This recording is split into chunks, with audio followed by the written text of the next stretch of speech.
मन का भटकाव। विक्रम ने पत्नी से एक अजीब सा सवाल पूछा, क्या तुमने कभी किसी से प्यार किया है? पत्नी ने उसे घूर कर देखा, फिर मुस्कुराकर बोली, किया है ना, आपसे प्यार किया है, तभी तो आपके 4 बच्चों की माँ हूँ। विक्रम बोला, मेरे अलावा भी कोई ऐसा शख्स होगा जो एकांत में तुम्हारे दिमाग में आ जाता होगा, उसके बारे में सोचती होगी। तम गुस्से में बोली, इस उम्र में ऐसी बातें करना आपको शोभा नहीं देता, ऐसी सनक भरी बातें मत किया करो जी, आप अच्छी तरह जानते हो आपके अलावा मैं पराये मर्द की तरफ देखती भी नहीं। विक्रम प्यार से बोला, नाराज मत, मैं जानता हूँ तुम एक आदर्श नारी, हम दोनों की जिंदगी बहुत खूबसूरत गुजरी है। मगर कमला पति को शक की नजरों से देखते हुए बोली, आपको क्या हो गया जी, आज आप ऐसी बातें क्यों कर रहे हो? गया आपको कभी लगा कि मेरे दिल में कोई दूसरा पुरुष है? ऐसी बातें मत करो जी, अच्छा नहीं लगता है। विक्रम प्यार से बोला, बात शख्स वाली नहीं है, दरअसल मैंने घूमने का प्रोग्राम बनाया है, उसमें हम किसी तीर्थ स्थल या ऐतिहासिक स्थान पर नहीं जाएंगे, हम लोग सिर्फ 2 लोगों से मिलकर आएंगे, दोनों लोग होंगे जो कभी जवानी में हमें अच्छे लगे थे, उनके साथ सब कुछ बांट लेने को दिल करता था, आज भी कभी कभार वह याद आ जाते हैं, वो किस हाल में है, उनकी जिंदगी कैसी गुजर रही है, ये सब जानने को आज भी दिल मचलता है। कमला बोली, मुझे कहीं नहीं जाना, दादी बन गई, 65 साल से ज्यादा उम्र हो गई है मेरी, अब तो ऐसी बातें सोचने से भी पाप लगता है। विक्रम बोला, देखो आज हम दोनों जिंदगी के उस पड़ाव से गुजर रहे हैं जिन्हें अगर एक दूसरे के राज पता चल जाए तो हमारे रिश्ते पर कोई फर्क नहीं पड़ने वाला, क्योंकि शादी के बाद हम दोनों एक दूसरे के प्रति पूर्ण रूप से समर्पित रहे हैं। इसलिए आओ, जिंदगी के पुराने पड़ाव से गुजर रहा है, उन लोगों से मिलकर आए जो कभी हमारे दिल में धड़कते थे, वो आज किस हाल में है, उनकी जिंदगी कैसी गुजर रही है, उनकी जिंदगी का हाल देखकर हम अंदाज लगाएंगे कि अगर हमारी शादी उनसे हो जाती तो हम आज किस हाल में होते हैं। कमला बोली, आप सठिया गए हो, हम दोनों की जिंदगी एक विश्वास और समर्पण की मिसाल बनकर गुजरी है, अगर ऐसी बातें कूदे दोगे तो खटास पैदा हो जाएगी, इसलिए बुढ़ापा खराब करने की कोशिश मत करो, जो गुजर गया वो अतीत था, इसलिए बीते हुए पलों में से वो लम्हे मत खोजो जो इस उम्र में हमारे बीच दरार पैदा कर दे। विक्रम बोला, ईश्वर साक्षी है, मैं वादा करता हूँ कि तुम जो भी राज की बात बताओगी मैं उसे दिल पर नहीं लूंगा, तुम बताओ तो सही, बड़ा मजा आएगा। कमला बोली, करते हो तो बता देती हूँ, आपसे पहले मुझे बड़ी दीदी का तेवर अच्छा लगा था, जब भी हमारे घर आता था मेरी तरफ देखकर मुस्कुराता, लंबा चौड़ा नौजवान था, मगर वह कम पढ़ा लिखा था इसलिए बापू को पसंद नहीं था, उसके बाद मुझे आप मिल गए, बड़ी दीदी जवानी में ही गुजर गई थी, इस कारण दीदी के गुजरते ही उन लोगों से हमारा रिश्ता टूट गया, अगर दीदी जिंदा रहती तो उन लोगों के घर आना जाना भी रहना, मुझे नहीं पता अब वो किस हाल में थी, अब आप ही बताएं, आपका दिल किस हूर की परी ने चुराया था? विक्रम बोला, मेरे गांव की ही थी, बचपन से हम साथ पढ़े थे, बोलो हम लोगों से ज्यादा अमीर थे, तभी वह 12वीं तक पढ़ पाई थी, वरना उस जमाने में लड़कियों को स्कूल ही नहीं भेजा जाता था, वो मेरा बहुत ख्याल रखती थी, अपनी चीजें मुझे दे देती थी, घर से मेरे लिए मिठाई चुरा कर लाती थी, मेरे करीब आने की कोशिश करती थी, मुझे छूने की कोशिश करती थी। कमला बोली, भाड़ में जाए आपका ये आइडिया, मुझे तो अभी से उसे जलन होने लगी है, आगे बताओ फिर क्या हुआ? विक्रम बोला, कभी प्यार बार की बातें नहीं हुई, मगर मैं जानता हूँ वो मुझे चाहती थी, हमारी जांच अलग थी, इसलिए शादी होना तो नामुमकिन था, 12वीं पास करते ही उसकी शादी कर दी गई, मैं शहर में रहकर पढ़ने लगा, फिर नौकरी लग गया, फिर हमारी शादी हो गई, शादी के बाद हम इस शहर में चले आए। कमला बोली, उसकी शादी की जगह हुई थी यह जानते हो? विक्रम बोला, हाँ जानता हूँ।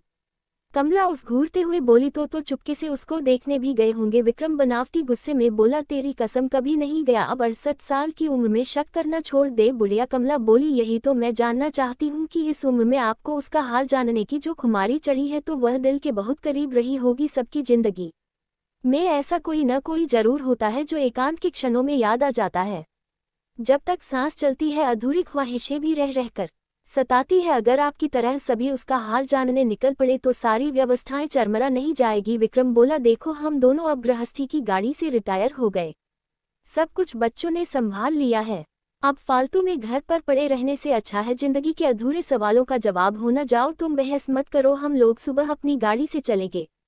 दूसरे दिन वे दोनों सचमुच ही चल पड़े। सबसे पहले कमला की बहन के देवर महिपाल के गांव जाना तय हुआ। कमला अजीब से भावर में फंसी हुई थी, उसने विक्रम को सारी बातें नहीं बताई थी, मगर आज उसे बरसों बाद उसे देखना था जिसके लिए उसका दिल धड़का करता था, दिल में अजीब सी हलचल थी, यादों के घोंसले से के कर यादों की चिड़िया पंख फड़फड़ाने लगी थी। महिपाल बांका नौजवान था, चौड़ी छाती, उठे हुए कंधे, चेहरे पर हल्की हल्की दाढ़ी मूंछे। कमला की स्मृति पटल पर महिपाल का बरसों पुराना चेहरा उतर आया, हर बार दोनों का आमना सामना आंखों से ही हुआ था, मगर एक बार तो उसने हद कर दी थी। जब कमला के घर आया हुआ था तब रात के अंधेरे में उसने कमला का हाथ पकड़ लिया था। कमला का दिल जोर से धड़क उठा था, आवाज गले में फंस गई थी। बहुत घबराते हुए बड़ी मुश्किल से बोल पाई थी, ये क्या कर रहे हो पटेल, कोई देख लेगा तो सारी इज्जत का फालूदा निकल जाएगा। छोड़ो में रहा। फिर बड़ी मुश्किल से वह अपना हाथ छुड़ा पाई थी। वह हाथ छोड़ते हुए बोला था, लेना, एक दिन इसी हाथ से हाथ पकड़कर तेरे साथ साथ फेरे लूंगा। महिपाल के हाथ की पकड़ का स्पर्श उसने कई दिनों तक अपनी कलाई पर महसूस किया था। मर्दाना हाथ की मजबूत पकड़ से उसकी कोमल कलाई पर लाल निशान उभर आया था। अब उसका गांव आने वाला है, अपना दिल कड़ा कर ले, बुढ़िया कहते हुए विक्रम हंस पड़ा। कमला कुछ न बोली, सिर्फ तिरछी नजरों से गाड़ी ड्राइव कर रहे अपने पति को देखकर रह गई।